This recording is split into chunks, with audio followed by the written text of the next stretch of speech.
Et sur ce, on poursuit nos rencontres quotidiennes avec des représentants des principaux partis dans la course électorale. On retrouve ce soir Nima Machouf, qui est candidate pour le NPD dans la circonscription montréalaise de Laurier-Sainte-Marie. Bonsoir, Madame Machouf.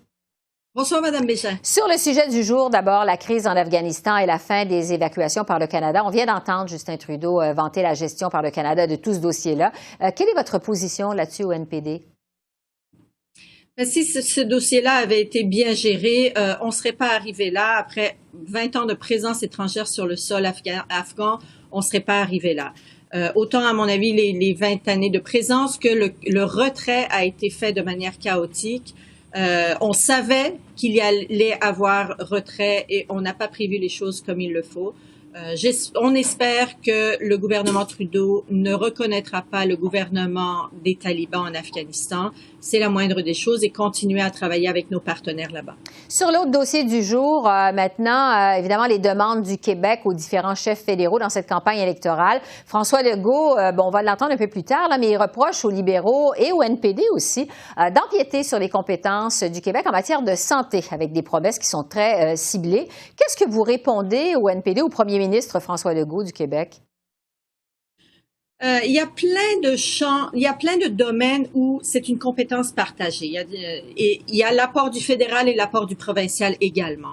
Nous, on se pose en partenariat avec les provinces et donc avec la province de Québec également. Et on a toujours dit que le Québec avait droit de retrait si jamais il trouvait que les programmes qui sont proposés par le fédéral ne lui conviennent pas ou parce que dans bien des domaines, le Québec est en avance du reste du Canada. Donc, si ça lui convient pas au Québec, il a droit de retrait avec plein de compensations. Donc, ce n'est pas de l'empiètement, c'est du partenariat et c'est ça. Sur beaucoup d'éléments, la compétence est partagée, en fait. Sur maintenant, ça fait le point sur les dossiers du jour. Je veux qu'on parle de vous, candidate néo-démocrate dans Laurier-Sainte-Marie à Montréal. C'est un match revanche, en fait, pour vous, Nima Machouf, contre Stephen Guilbeault, ex-ministre du Patrimoine et environnementaliste bien connu. Après votre défaite de 2019, qu'est-ce qui vous a poussé à vous présenter de nouveau à cette élection cette année? L'urgence d'agir et surtout parce qu'on pense que, en fait, personnellement, je pense que on est les mieux placés pour représenter les citoyens et citoyennes de Laurier-Sainte-Marie. Cette année, c'est très différent de ce qui s'est passé en 2019. Entre les deux élections, on a traversé une pandémie. Pendant cette pandémie, les gens ont appris à mieux me connaître. Et les gens m'ont vu les accompagner. J'étais là pour eux comme citoyenne engagée. C'était pas ma job de faire ça, mais comme citoyenne engagée, surtout parce que je suis une spécialiste en santé publique, je me suis beaucoup donnée à la chose publique. J'ai accompagné les gens dans leur foyer, je répondais à leurs questions et surtout je proposais des solutions. Moi, je suis une personne centrée sur la solution. Et maintenant avec les élections, la pandémie est pas finie. Il faudrait envoyer des gens à Ottawa. Il faudrait m'envoyer à Ottawa parce que je comprends plus que la moyenne des députés, je pense, sur ce qui se passe avec la pandémie. Quelles sont les solutions qu'il faut mettre de l'avant? Donc, j'aimerais continuer le travail là-bas. Oui, vous le disiez, vous avez gagné en notoriété depuis 2019. C'est vrai, en tant qu'épidémiologiste, on vous a vu beaucoup dans les médias. D'ailleurs, les habitués de CEPAC vous connaissent. On vous a reçu à plusieurs reprises. Est-ce que vous voyez la différence quand vous faites campagne sur le terrain? Je vois beaucoup la différence dans la rue. Les gens m'arrêtent pour m'en parler. Ils sont très contents de me voir encore sur les affiches. Vous savez, Madame Bégin, dans Laurier-Sainte-Marie, les gens en 2019 ont voté Stephen Guilbeault parce qu'ils pensaient que, en matière d'environnement, qui est un point absolument essentiel et crucial à cause de l'urgence en environnement, ils pensaient qu'il allait envoyer Équiterre au Parlement. Mais finalement, ils ont réalisé qu'ils ont envoyé un député libéral de plus au Parlement, qui s'est rangé dans les rangs du Parti libéral.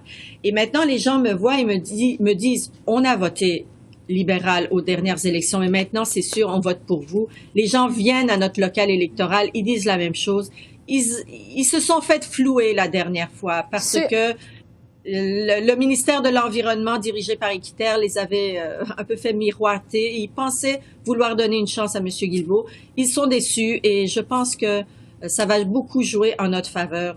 Dans la rue, on le voit vraiment. Oui, je veux vous entendre sur la bataille du Québec en général dans cette élection. Le NPD a été presque, on le sait, balayé de la carte lors de l'élection de 2019. Le seul survivant, ça a été Alexandre Boulris dans Rosemont-la-Petite-Patrie. Et ça, c'est après la vague orange de 2011. Est-ce que vous croyez que c'est possible pour le NPD de redevenir une force au Québec? Oui, parce que en 2019, c'est vrai qu'on a perdu beaucoup de plumes au Québec. Mais notre chef était moins connu aussi. Ça veut dire Jagmeet aussi venait de faire son entrée, les gens le connaissaient pas assez. Mais pendant cette année et demie, depuis les dernières élections, les gens ont vu l'effet que quelqu'un comme Jagmeet et les autres députés néo-démocrates pouvaient jouer au Parlement. Durant la pandémie, vous savez, si les libéraux étaient majoritaires, on n'aurait pas du tout traversé la pandémie comme on l'a fait actuellement avec un moins de dégâts.